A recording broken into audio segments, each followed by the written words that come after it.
With falling prices, the solar industry now has adopted over 60 gigawatts of solar power in the US alone.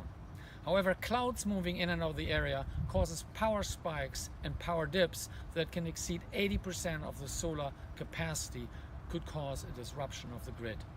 Traditional methods like gas peaker plants, expensive transmission line capacity, or batteries have not solved this problem fast enough or economically enough. I'm Bert Wank, founder and CEO of HeroX Corporation. I'd like to introduce you my Vice President of Operations and co-founder, Bill Allen.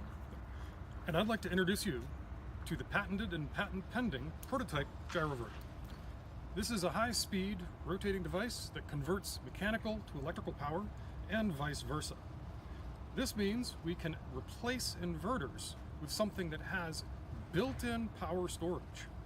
That means when the clouds move in, the GyroVerter will still spin.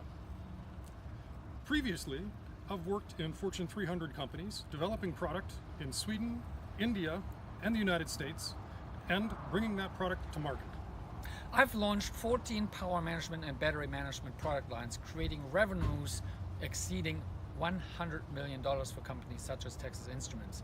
Together we are a great team, bringing mechanical engineering, operations, electrical engineering, and business development to the table to make solar adoption accelerated reality.